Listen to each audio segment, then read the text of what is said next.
4 thématiques en parallèle, le créneau d'après 5, et celui d'après encore 4. Ça fait beaucoup avec tout ce qu'on a pu raconter en plus hier. Donc, vous ne perdez pas tout, on aura une restitution, il y aura les actes du colloque, mais aujourd'hui, on va démarrer. Approchez-vous, ce sera plus facile pour passer le micro. Et donc, aujourd'hui, nous allons accueillir, je demande à la régie, est-ce que nos contributeurs à distance sont connectés? Allô, allô? La régie, c'est vous. Bon, vous nous répondez. Donc, nous avons à distance, normalement, ou dans un instant, Madame Carole Destruau de la Fondation CTLM, puisqu'on va parler de financement, bien sûr. Nous avons aussi Monsieur Richard Marquis, du syndicat Anjou Numérique, donc, qui a mis en place, pour le département du Maine-et-Loire, il va nous le dire. On a évoqué ces dispositifs hier après-midi lors de France Numérique Ensemble. On va laisser M. Marquis développer ce qu'il a fait.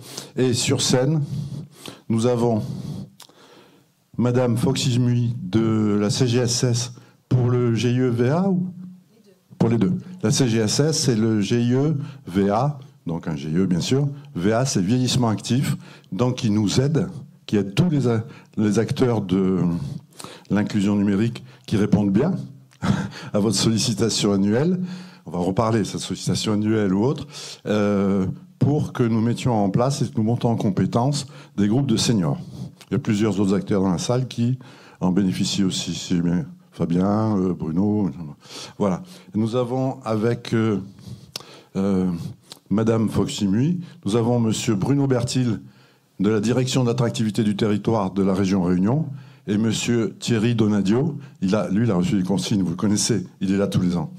Et il est de la DRFIP, Direction Générale des Finances Publiques. Il a pour consigne ce matin de nous dire comment la DRFIP peut nous aider financièrement et plus nous prendre notre argent. Parce que lui, à chaque fois, c'est non, on est là pour vous prendre de l'argent, pas pour vous en donner. Non, il faut accompagner, et il va nous dire comment la DRFIP peut accompagner l'inclusion numérique. Je vais commencer. On m'a toujours pas fait signe si on a les personnes en ligne. Oui, on a les 2 personnes. On va juste lancer en partage d'écran le PowerPoint que je vous ai passé, qui est la cartographie des financements recensés sur les 5 territoires du hub ultranumérique. On va se concentrer sur la Réunion. C'est une cartographie de financement, vous voyez, cartographie des sources de financement, où vous allez choisir le territoire qui vous intéresse. Voilà. Donc si vous cliquez par exemple sur la Réunion, il va se passer des tas de trucs. Voilà. Donc vous avez tous les modes de financement recensés. Mais alors attention, lorsque nous avons répondu au cahier des charges de la vague 1 des hubs territoriaux pour un numérique inclusif, c'est-à-dire fin 2019, on va dire, bien perturbé en 2020, vous le savez, et disons, on va dire que c'est fin 2020, cette carto était à jour. Il nous faut aujourd'hui travailler pour voir comment l'étendre, et d'ailleurs, sans plus tarder, on va cliquer juste sur une fiche, s'il vous plaît.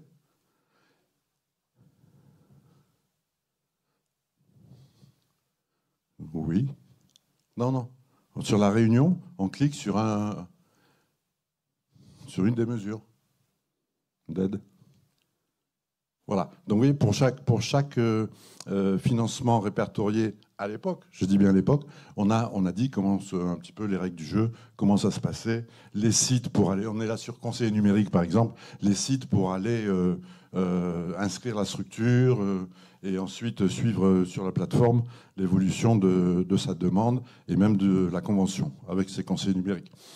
Sans plus tarder, nous allons passer la parole à nos animateurs à distance qui vont nous présenter les dispositifs qu'ils représentent. Et ensuite, nous terminerons ce tour de table avec nos participants sur le plateau et entamerons la discussion pour voir comment est-ce que nous pourrons mettre à jour cette carto et surtout comment l'utiliser parce que vous avez dû découvrir donc cette vingtaine de mesures, et personne parmi les acteurs de l'inclusion numérique ne peut les citer tous. C'est pas possible. Donc on est sur des réflexions, comment les faire connaître, comment faciliter la rédaction de ces dossiers, voire l'instruction.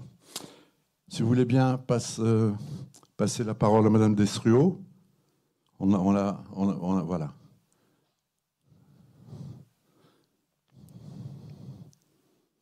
Recording in progress. Bonjour Madame Destruo, chère Carole. On ne vous entend pas encore. Oui, bonjour. Vous m'entendez? Oui. On va élever un petit peu le niveau sonore dans la salle, c'est pas de chez vous. Donc la parole est à vous. Je vous ai entendu quelques secondes.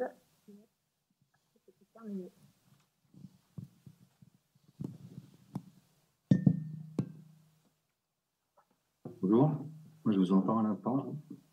Je vais faire Marty pour enjeu numérique. Vous entendez la salle? Parce que je les ai entendus 2 secondes et ça s'est terminé. Pareil pour moi. Vous n'entendez pas la salle? Allô? Ben oui, je vois que le micro de la salle est coupé. Encore un chèque haptique, monsieur. Un passe numérique, s'il vous plaît. Je pense que vous entendez la salle maintenant. Ça y est, merci. Oui, c'est bon.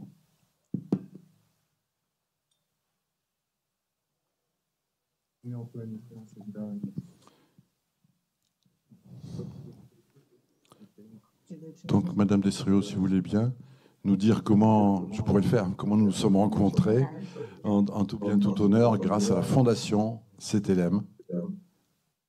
Très bien. Je ne vois pas si vous diffusez les slides que je vous ai envoyés ou... Est-ce que vous avez la présentation de Madame Destruo en régie?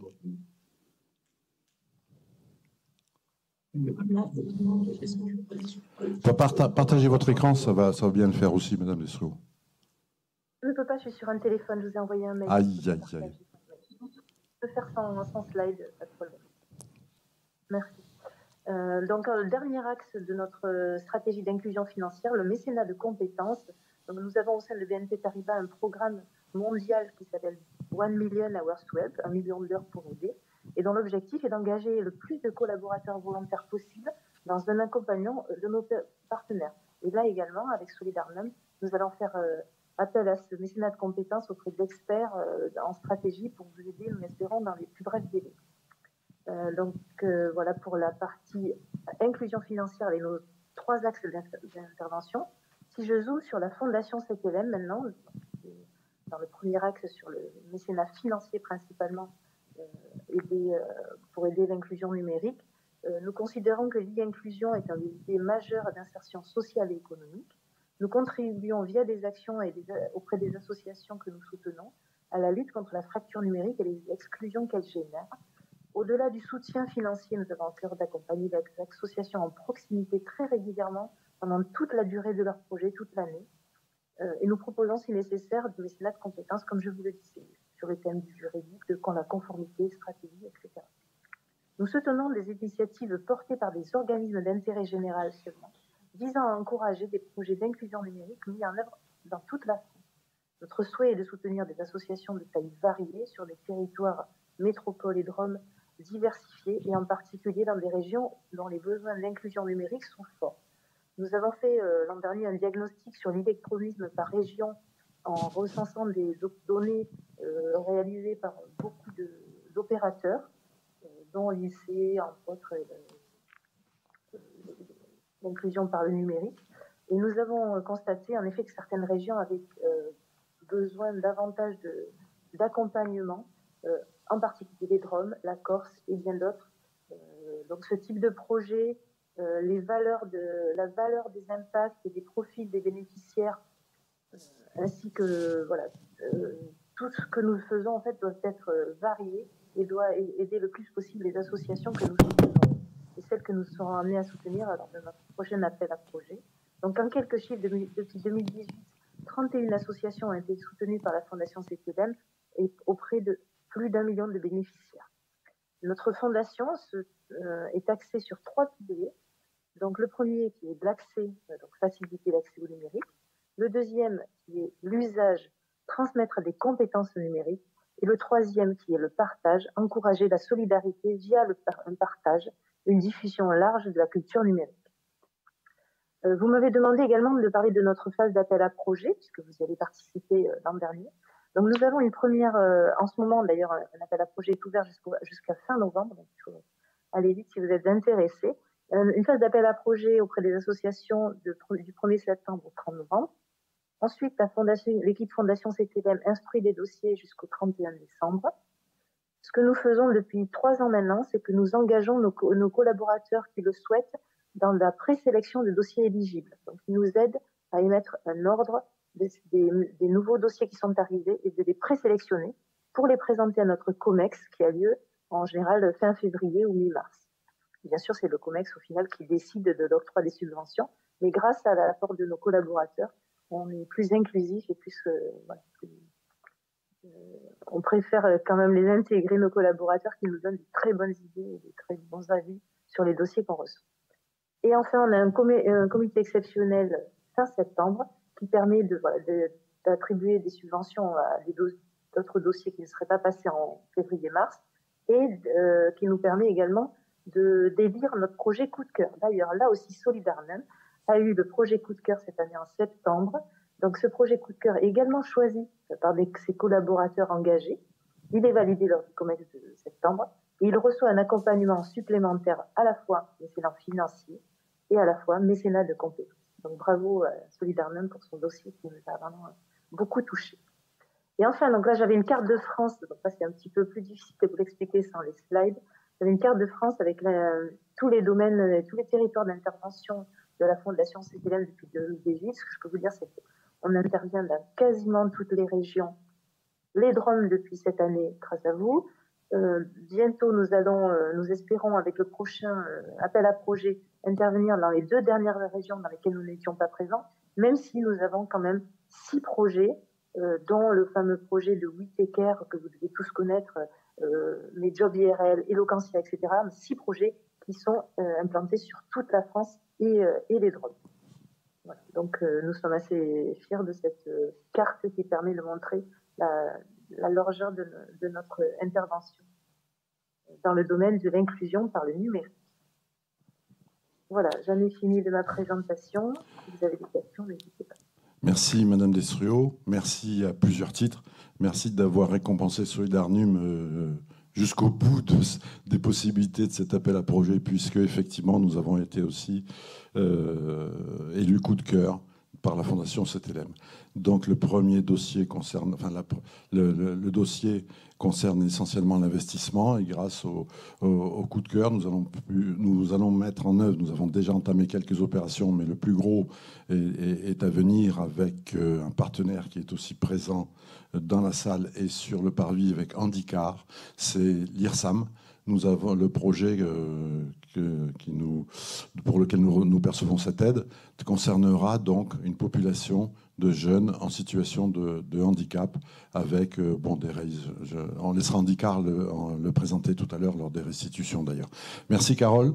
Restez avec nous pour les questions effectivement sans plus tarder, même si c'était une heure matinale, c'est aussi un remerciement que je vous fais. On va passer la parole à Monsieur Marquis. Richard, si vous êtes en ligne. Pour nous présenter tout ce que vous m'avez présenté qui m'a ébloui sur le syndicat Anjou numérique en matière de cofinancement de l'inclusion numérique. À vous, Richard. Oui, bonjour à tous. Donc voilà, moi, je vous partage mon écran. Vous dites si vous voyez ce que je suis en train de partager ou pas. Parfaitement. Est-ce que c'est bon pour vous? En visio, c'est bon. C'est bon. Donc voilà, donc moi, Richard Marquis, donc le syndicat Anjou numérique qui est implanté dans le Maine-et-Loire, voilà, qui a d'abord été créé pour déployer la fibre dans le Maine-et-Loire et qui s'occupe des usages depuis 2018. Et moi, je vais vous faire un petit témoignage de ce qu'on peut faire en termes de financement de l'inclusion numérique dans le Maine-et-Loire. Alors, il y a 2 aspects. Il y a ce qu'on fait déjà et il y a ce qui est en réflexion. Donc voilà, je vais vous partager ces points-là. Et puis, après, on va passer à une phase de questions. Donc, nous, on a peut-être une particularité dans le Maine-et-Loire, c'est qu'il existe une feuille de route depuis 2018, qui a été mise en place avant même que, à l'échelle nationale, on nous demande de faire cette feuille de route. Donc, a réuni un certain nombre de partenaires, parmi lesquels on retrouve la CAF, le Conseil départemental, Anjou numérique, CPM, MSA, CARSAT, un certain nombre d'associations, l'IRESA pour tout ce qui est autour de l'économie sociale et solidaire, Famille Rurale, les Francas. Donc voilà, tous les acteurs un peu impliqués dans la médiation numérique dès 2018 se sont retrouvés autour d'une feuille de route en se disant on va essayer de faire ensemble à l'échelle du département ce qu'on n'arrive pas à faire seul. Et très vite, en fait, ils sont allés vers une feuille de route où il y avait une trentaine d'actions avec l'idée de soutenir les acteurs locaux. Et ils ont tout de suite aussi créé un fonds. Donc voilà, c'est la première action, le financement d'un poste d'animatrice, qui est même au-delà d'un poste d'animatrice, que ça finance 2 personnes, voilà, qui sont portées par la Fédération des centres sociaux au niveau du Maine-et-Loire. Donc c'est une délégation qui est faite à la Fédération des centres sociaux, qui est très très impliquée sur toutes les questions de médiation numérique dans le Maine-et-Loire. Et il y a un fonds, alors là je vous ai mis le chiffre pour l'année 2023, donc qui est constitué de 93 000 euros, qui est abondé par le conseil départemental, la CAF, Anjou numérique, la CPM, la MSA et la CARSAT, qui permet donc de financer un poste d'animatrice du réseau des médiateurs et des conseillers numériques dans le Maine-et-Loire, donc avant même que la coordination soit demandée par l'État, ça existait, et puis de piloter un certain nombre d'actions, cette feuille de route, notamment autour de la cartographie, de la communication, du numérique responsable, enfin voilà, plusieurs de ces actions. Donc ce fonds, il existe depuis, il y a une réflexion depuis 2018, mais il a été mis en place en 2019, et là il vient d'être reconduit dans une nouvelle feuille de route 2023-2025. Deuxième chose là qui est en réflexion, mais qui était inscrite déjà dans la première feuille de route, qui n'avait pas pu se mettre en place, mais qui est c'est autour du financement là, des actions, plutôt de la médiation numérique. Donc, peut-être c'est le cas chez vous aussi, il y a un certain nombre de partenaires à l'échelle départementale qui financent des projets concernant la médiation numérique, l'inclusion numérique. Donc, on retrouve parmi ces financeurs, par exemple, la conférence des financeurs là, sur toute la prévention de la perte d'autonomie, qui a un axe assez important sur l'inclusion numérique des seniors. Enfin, pour illustrer, chez nous, ça représente 200 000 euros par an à l'échelle du Maine-et-Loire. Il y a la CARSAT qui a un appel à projet tous les ans aussi sur les seniors numériques. Il y a le conseil départemental qui a des appels à projets concernant le numérique régulièrement. La CAF qui peut soutenir un certain nombre de projets aussi, plus les financements d'État qu'on peut rajouter autour de ça. Et l'idée là de cette réflexion, c'était de se dire, on pourrait aller vers une sorte de conférence des financeurs de la médiation numérique du Maine-et-Loire, c'est-à-dire avoir une vision globale départementale de quels sont les projets et quels sont leurs financements, et essayer de faire en sorte que tous les partenaires puissent mettre leur enveloppe, on va dire, dans un fonds commun pour instruire les dossiers en commun et éviter à la fois aux organismes d'instruire chacun leur dossier avec leur focus, et puis d'avoir pour les porteurs de projets un seul endroit où déposer. Et puis donc ça permet aussi d'avoir une vision plus départementale et une répartition des fonds qui serait plus équitable. Donc ça, c'est un travail qui est en cours, qui va certainement se faire progressivement, parce que de là à mettre tous les fonds de chaque structure dans un même fonds, ça va pas se faire d'un seul. Et puis le troisième levier qu'on est en train de travailler, là c'est assez propre en jeu numérique, c'est de créer un fonds pour le cofinancement des postes de conseiller numérique.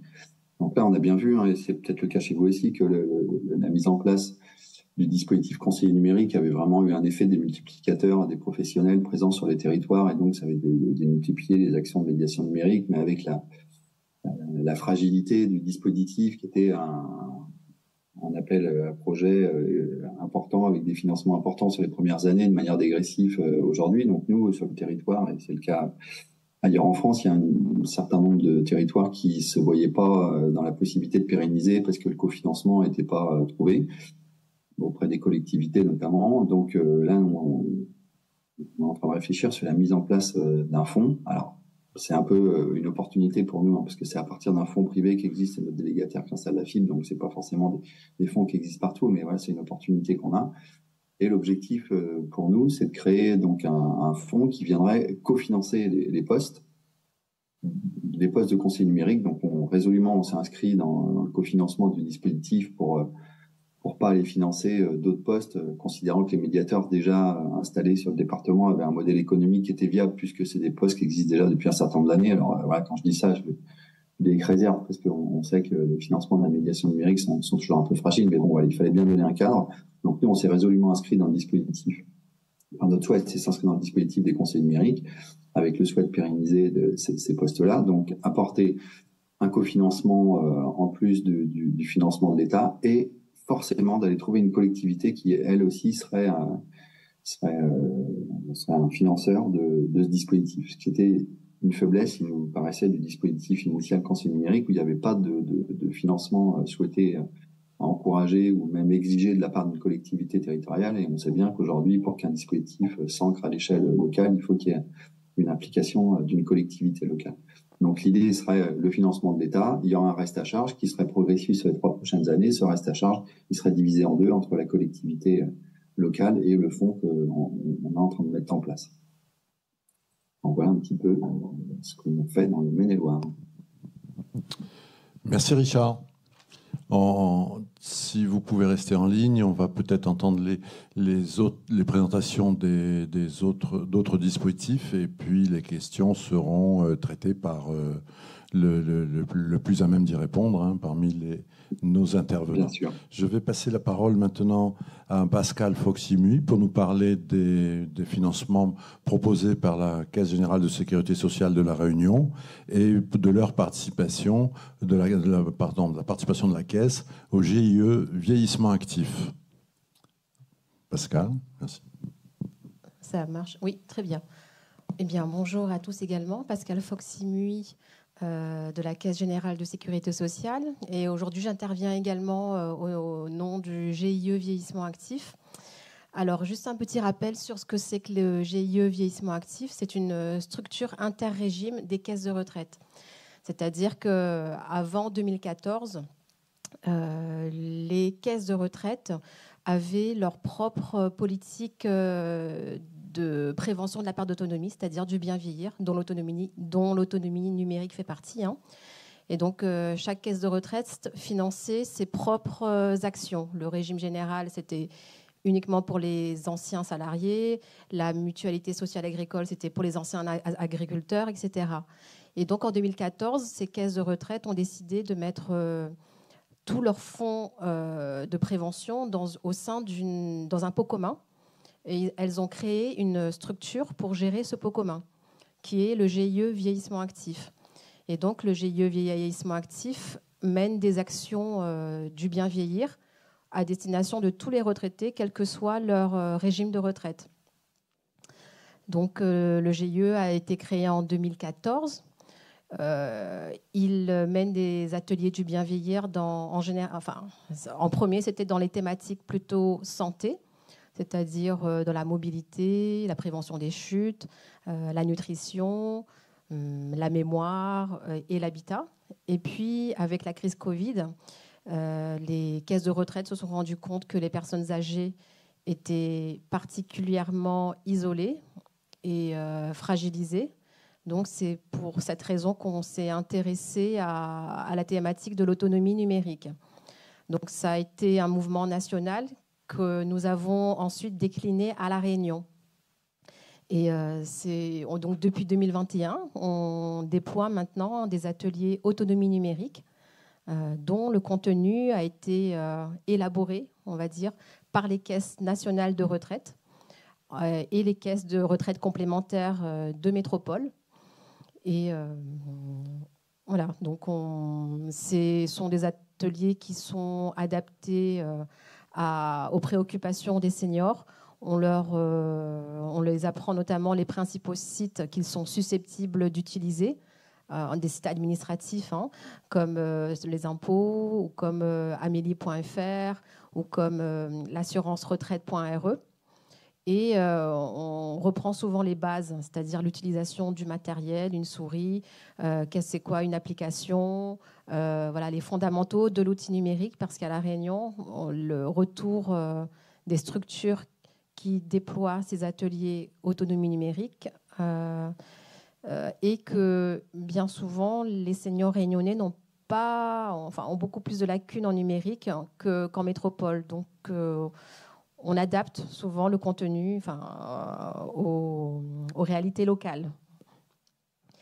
Donc, comment ça se passe pour le financement de ces ateliers? Eh bien, tous les ans, le GIE Vieillissement Actif lance un appel à projet pour déployer ces ateliers autonomie numérique auprès des seniors. Donc, notre cible, ce sont des seniors de 60 ans et plus qui sont autonomes et qui sont en capacité de se déplacer pour venir suivre l'atelier.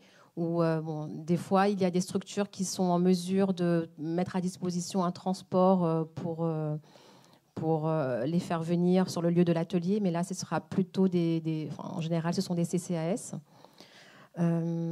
Concernant l'appel à projet, eh bien, il est ouvert à toute structure, que ce soit de l'association, associatif, les CCAS, les mairies, des entreprises privées, des auto-entrepreneurs. Voilà, on n'a pas de limitation dans la structure juridique de ceux qui postulent à nos appels à projets. Alors, le prochain, là, il va sortir en janvier, probablement, très certainement. Il sera publié sur le site internet du GIE Vieillissement Actif, qui est www.gie-va.re.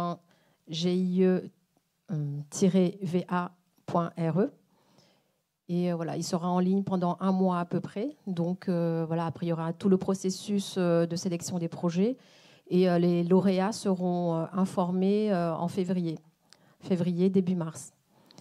En termes de volume, en 2000, les chiffres que j'ai en tête, c'est du 2022, on était à 150 ateliers dédiés aux seniors qui ont été déployés sur tout le territoire de La Réunion. Là, en 2023, on en est à 100 ateliers sur tout le territoire de La Réunion, autonomie numérique, je parle. Sinon, tous les autres thématiques confondues, on est à presque 300 ateliers. Et sur les 300 ateliers, il y a l'autonomie numérique qui prend à peu près un tiers du financement. Et qu'est-ce que je peux vous dire? Voilà, donc je vous invite à consulter notre site internet. Vous verrez le contenu de l'atelier autonomie numérique parce qu'il est mis en ligne. Oui, ça aussi, j'en parle également. Il y a un contenu bien précis. Les caisses de retraite ont identifié des besoins pour les seniors. Donc, séance 1, les objectifs pédagogiques sont ceux-là. Séance 2, c'est cela, etc.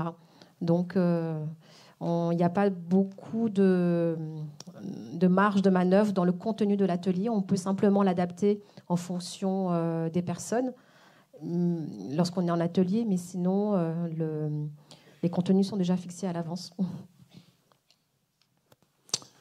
Merci, voilà. Pascal. Les contenus et les bourses attribuées pour animer ces ateliers aussi sont fixées d'avance. Oui. Je pense qu'il nous faudrait là une bonne négociation avec tous les acteurs. Bon. Merci encore. Je vais maintenant passer la parole à Bruno Bertil de Direction Attractivité du territoire de la région Réunion pour nous parler des dispositifs qu'ils actionnent. Bonjour à tous. Donc je vais vous parler du pass numérique, qui est une aide individuelle sous forme de carnet de 10 chèques d'une valeur unitaire de 10 €.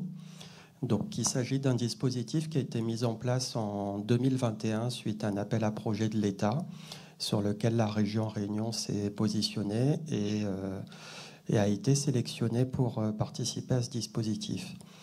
Donc, nous cofinançons avec l'État à hauteur de 50-50 ces carnets.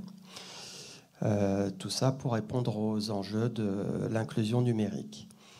Alors, le public prioritaire, c'est bien évidemment les seniors, les personnes en recherche d'emploi, les jeunes de moins de 26 ans sans diplôme et toute personne qui présentent des difficultés dans l'accès au numérique.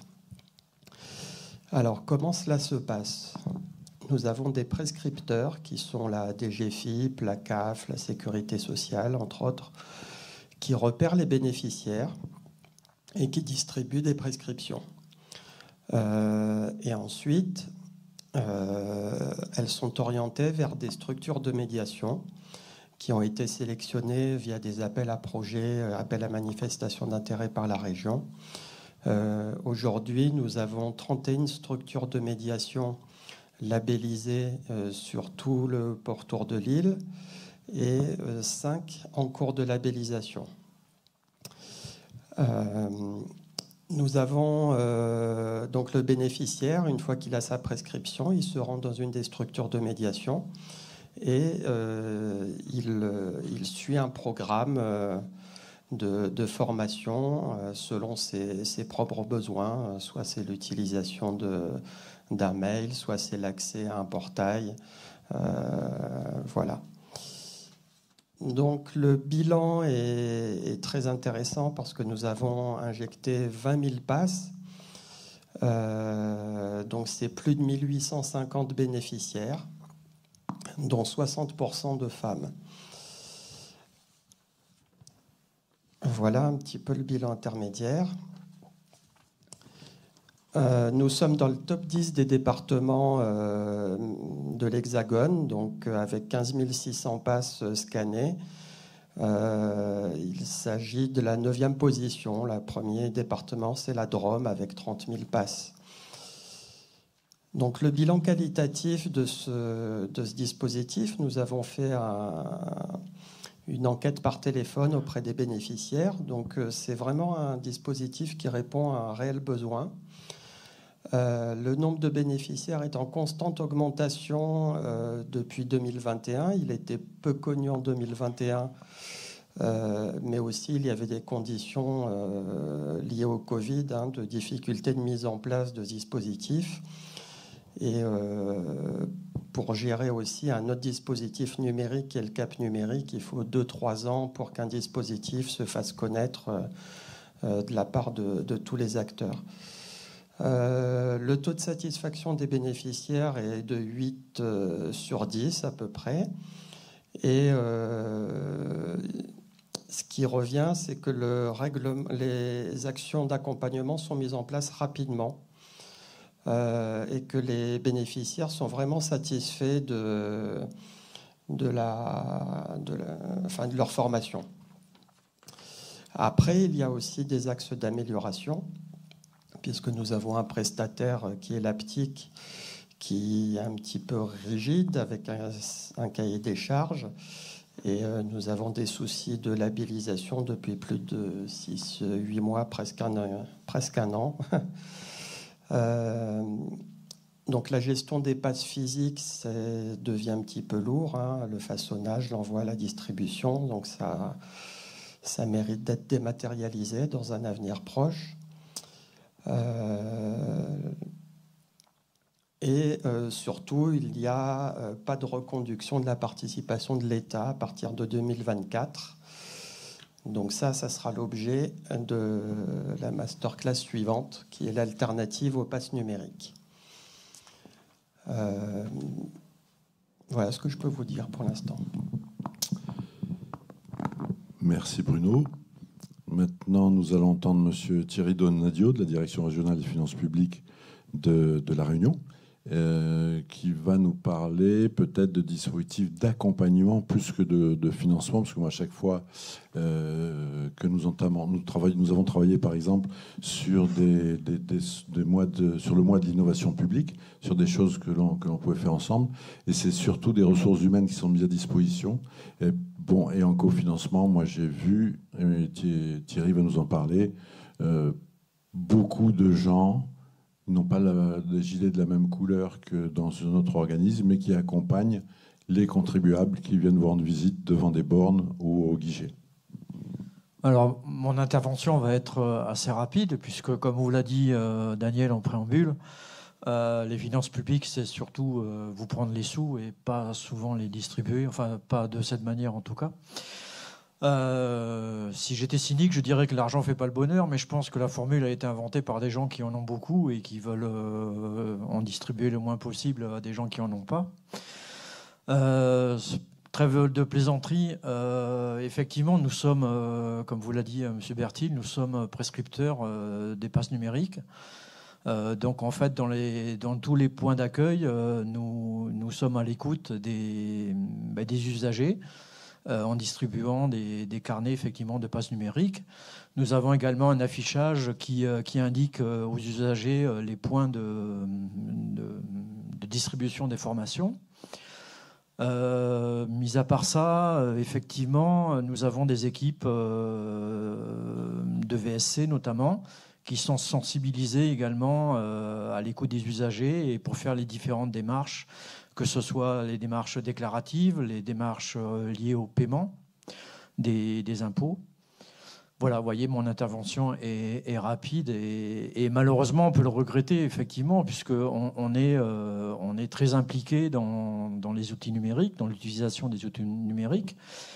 Ça va même jusqu'à l'obligation, comme vous le savez, l'obligation légale de faire vos déclarations et vos paiements en ligne.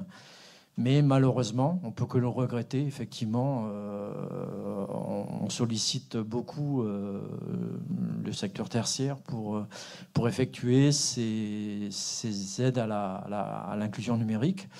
Malheureusement, financièrement, nous ne participons pas beaucoup, mais cela n'est pas de notre volonté, bonne ou mauvaise. Mais merci Thierry. Thierry a quand même oublié que la direction régionale des finances publiques de La Réunion, associée à Solidarnum, avait réussi avait obtenu un meilleur résultat de France lors de l'expérimentation de ce qu'on n'appelait pas encore le pass numérique, mais carrément des chèques haptiques. C'était l'aide c'était lors de la mise en place de la déclaration en ligne qui se profilait comme devenant obligatoire. C'était même avant les passes de relance, donc avant le Covid.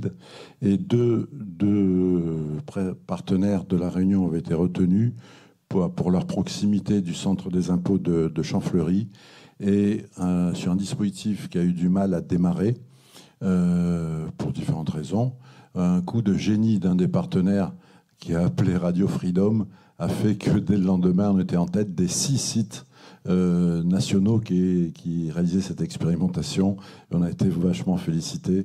Merci à la radio de grande écoute que tout le monde aura reconnu. Maintenant, nous allons peut-être débattre entre personnes qui sont intervenues à la table et ou avec la salle. Les micros sont à disposition. Je vois des mains qui se lèvent. On va tendre le micro. Allô, allô?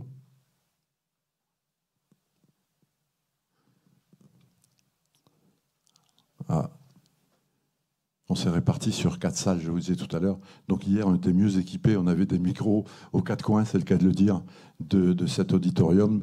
Aujourd'hui, nous n'avons qu'un micro à passer.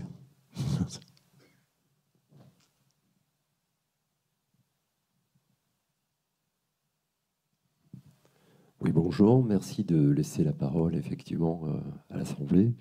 Alors, j'avais une question. C'est un constat que M. Membré a déjà un tout petit peu évoqué. Et en tant que président d'association, on est sollicité dès qu'on souhaite aller vers des fondations, en tout cas vers du demande de financement public et privé, de présenter des dossiers. Et dans les dossiers, entre autres, il y a sur l'obligation de présenter les bilans financiers et de demander aussi.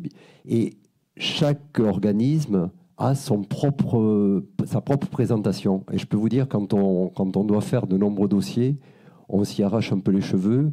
Il semblerait qu'il y ait dans le tuyau une sorte d'harmonisation, mais voilà, ce serait un travail sur lequel il serait important de s'y pencher parce qu'effectivement, c'est beaucoup de temps, beaucoup de travail et pas forcément derrière, d'ailleurs, les financements qui arrivent. Donc, parfois, on a l'impression d'y perdre beaucoup de temps à tout cela. Qui de nos intervenants voudrait répondre? Richard, peut-être, s'il est toujours en ligne. C'est vrai que c'est un peu... Alors, moi, je ne connais pas pour le contexte à La Réunion, mais du coup, nous, c'est vraiment l'état d'esprit dans lequel on travaille pour la réflexion sur le financement des actions de médiation numérique. Donc, en effet, on voit bien qu'entre les appels à projets des fondations, les appels à projets des différents organismes qui sont à l'échelle départementale. Ça finit par multiplier les dossiers. Parfois, il faut juste leur formuler pour... Voilà, mais on ne connaît pas toujours les critères d'attribution. On voit bien, hein, nous, dans le travail qu'on est en train de mener, les financeurs eux-mêmes ont du mal à visualiser les financements qui existent chez leurs collègues d'à côté. Donc, l'idée, c'est vraiment ça, c'est de pouvoir aller progressivement. Il semblerait que ça n'existe pas encore trop sur l'inclusion numérique à l'échelle nationale, mais il y a quelques expériences qui sont menées dans différents départements, d'aller vers la constitution.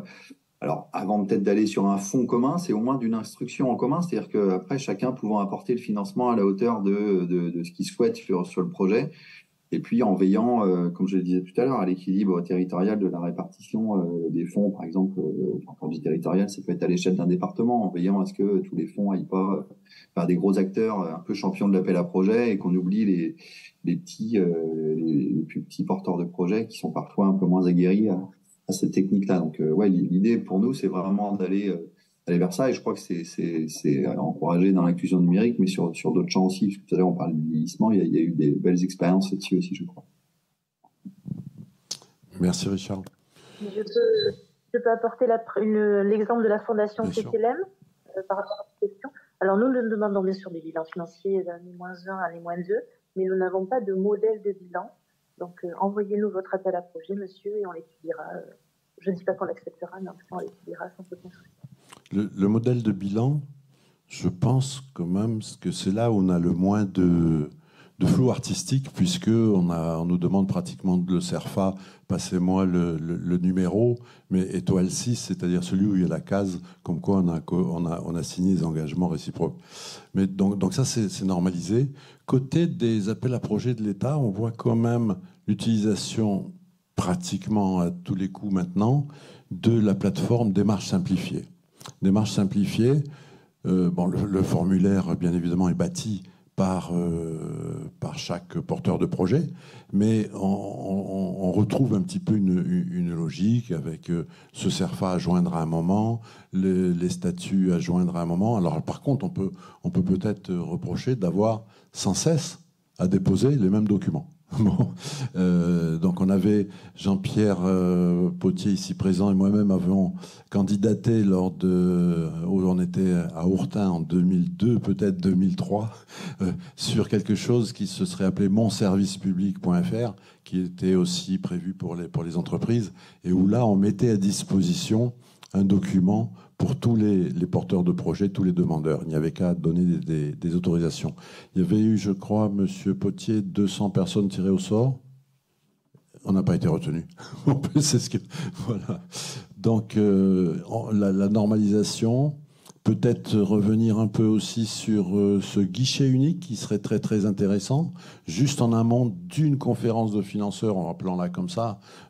Après, on voit s'il y a un fonds qui est dedans, si c'est une répartition à la volée, à tire-cheveux des projets entre les financeurs. Mais c'est quelque chose de très intéressant, effectivement, d'avoir une normalisation dans nos demandes, bien sûr. Surtout si nous sommes sur des fréquences annuelles. Ça, je peux vous garantir qu'on est tout sans cesse en association, en train de remplir un dossier pour l'année.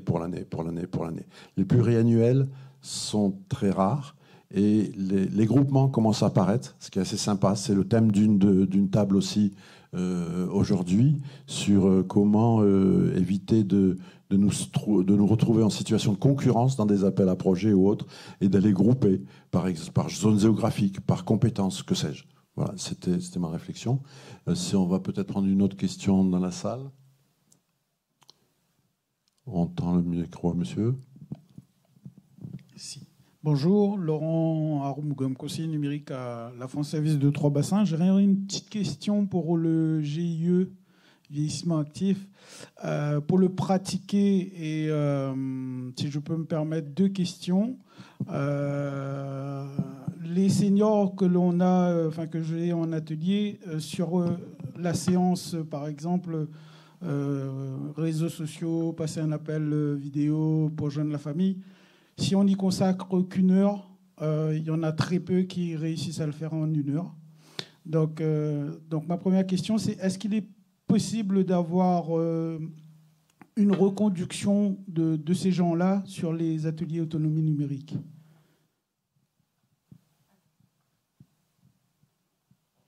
Alors, merci pour votre question. Normalement, l'atelier, enfin, chaque séance dure 2 heures au minimum. Ça, c'est la première chose. Et puis, est-ce qu'on peut reconduire une personne sur un autre atelier numérique? Les caisses de retraite souhaitent toucher le plus de personnes possible, donc plus c'est varié et mieux c'est. Donc, mais on a une marge un délai qu'on pratique, c'est une année. En fait, il faut laisser passer une année avant qu'il puisse réintégrer un autre atelier numérique. Et puis aussi, l'objectif de ces ateliers autonomie numérique du GIE Vieillissement Actif, c'est de les réorienter vers des pratiques, vers des structures qui pratiquent le numérique au quotidien, comme les France Service, en fait. L'objectif, ce serait de les apprendre là au cours de la séance comment utiliser. Et puis, s'ils veulent continuer leur pratique du numérique, de les réorienter vers des associations qui le font toute l'année, en fait. Alors, chez nous, ça se passe exactement comme ça. Oui. Donc, ils découvrent à travers le GIE la médiation numérique. Donc, ils découvrent le numérique, tout simplement, des fois la souris, l'ordinateur. Oui. Donc, bien évidemment, vous êtes d'accord avec moi que s'ils découvrent le matériel, on n'est pas sur l'autonomie facilement. On n'y arrive pas en 9 séances. Et du coup, je les retrouve en atelier. Et du coup, ma responsable me dit parfois, tu vas faire presque du club informatique et pas l'autonomie numérique. Donc voilà, ma question c'est ça. Donc du coup, je vais essayer de voir s'il y a moyen de remettre ces gens-là sur une année en décalage. Oui. Après, il y a également la 9e séance qui est dédiée à ceux qui ont des problèmes, qui ont des retards particuliers dans l'utilisation du numérique, que vous pouvez utiliser pour remettre à niveau certaines pratiques.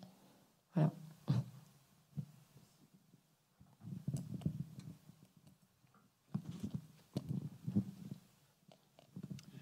Bonjour, Nika Zaman-Noussami, conseiller numérique et dans Connect au collectif Moufia Boinef, donc au Moufia.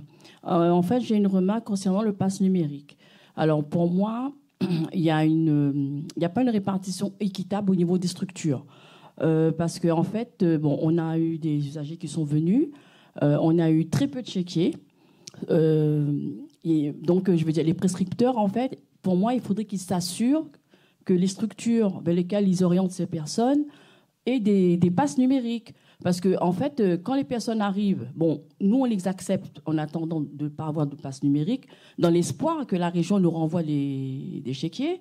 Et bien, finalement, on n'en a pas eu beaucoup sur l'année. Pour moi, ça pose problème. Et quand il y a eu la réunion à la région Réunion, moi, je fais part de cette remarque. Et parce qu'en fait, il y a eu des structures qui ont rendu des chéquiers. Et soi-disant, ces chéquiers allaient être répartis avec des structures qui en avaient besoin. Donc nous, moi, j'ai jamais eu de retour de ces chéquiers, quoi. Donc j'aimerais savoir pourquoi est-ce que certaines structures, on a eu, moi je vais le dire, on a eu 10, 20, il y en a qui ont eu 300, 100. Alors j'aimerais savoir sur quels critères cette répartition, elle est faite. Parce que en fait, je veux dire, à un moment donné, on se retrouve un peu comment je peux dire ça, à pas honorer la prescription qui a été faite par rapport à cet usager. Nous, on l'accepte, cette personne, mais finalement, on ne peut pas enregistrer déjà le passage de cette personne dans la structure parce qu'on n'a pas les passes numériques. Oui.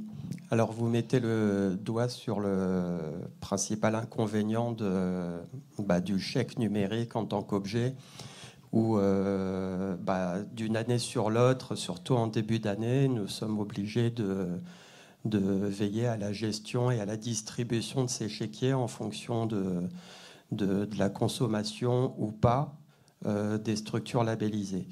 Donc, s'agissant de votre cas particulier, je vous invite à voir avec nous pour qu'on voit ce qui se passe.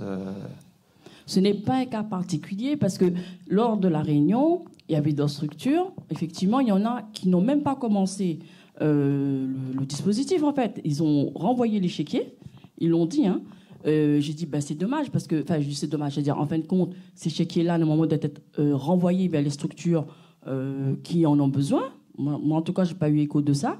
Je ne suis pas la seule structure, je le sais, parce que je communique avec d'autres collègues de d'autres structures. Il y en a qui ont eu 10, il y en a qui ont eu 20, et de toute façon, il y a eu un genre de bilan qu'on a vu, hein, et j'ai bien vu qu'il y a des structures qui ont 100 chéquiers, il y en a qui ont eu 30, il y en a, voilà. Alors je me demande... Nicaise, on a bien compris, oui. le temps est compté. Nous pouvons prendre une dernière question et qui sera traitée rapidement. Voilà, ce n'est pas un cas particulier. Merci Nicaise. Ouais. Et nous allons conclure après. De toute façon, la salle avec nos invités à distance sera coupée à 10h pile. Merci pour eux. Monsieur Dejeu, dernière question.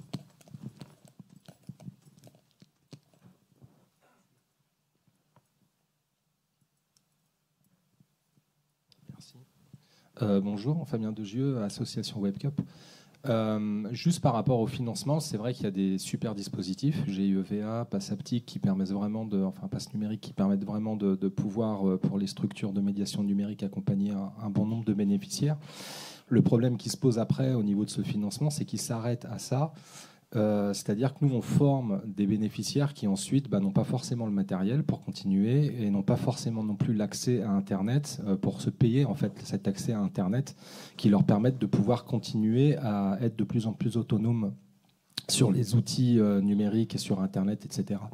Dans certaines régions de France, il y a des abonnements solidaires, par exemple Internet, qui coûtent quelques euros, 3-4 euros, suivant le revenu fiscal de référence, et qui permettent à des gens de pouvoir bénéficier d'un accès Internet chez eux. Est-ce qu'à La Réunion, il y a des projets de ce type qui permettraient justement aux gens qui sont accompagnés de pouvoir mieux progresser ensuite chez eux en totale autonomie, une fois qu'ils ne sont plus justement bénéficiaires d'un chèque numérique ou d'un GIEVA? Je vais faire une réponse qui sera une super transition pour la conclusion. Fabien, effectivement, il existe pas mal de structures qui sont capables de diffuser du matériel de réemploi. Nous, par exemple, nous le prêtons à nos adhérents, d'autres le vendent. Donc déjà, le matériel, c'est traité. La question la plus cruciale, c'est encore la connexion, le coût de cette connexion. Il y a des offres. Nous avons eu l'occasion de discuter avec des bailleurs sociaux pour faire quelque chose de mutualisé dans des résidences, des choses comme ça. Les opérateurs ne voient pas toujours d'un très bon œil, mais certains opérateurs ont des offres. Et la région Réunion, de mémoire, pour les familles d'étudiants, donc équipés par ailleurs par la région Réunion, ont une aide sous condition de ressources. Je crois que c'est 20 euros. Hein, voilà. Donc tout ça, ça me permet de conclure. C'est l'heure. Il nous reste 30 secondes avant que les salles se coupent. Pour dire que c'est tout ce que nous venons de dire, et fait partie des engagements que nous allons prendre tous ensemble ce soir, d'ailleurs, concernant l'axe 1 de France Numérique Ensemble, où nous avons à présenter un embryon déjà d'ingénierie financière. Bien évidemment, tout ce qui a été présenté et les besoins, nous avons présenté des besoins d'ingénierie financière. Bien évidemment, le financement de l'inclusion numérique et surtout son cofinancement. On a déjà beaucoup de mesures, mais vous avez entendu Richard dire que certains demandeurs décliner parce qu'ils ne trouvaient pas les cofinancements. Je dois vous avouer que ce parcours pour aller chercher les cofinancements est des fois plus compliqué que de répondre aux super appels à projets qui sont lancés par tous nos partenaires. Merci à vous, merci à tous. On retourne rue Cognac. Au revoir. Merci, au revoir.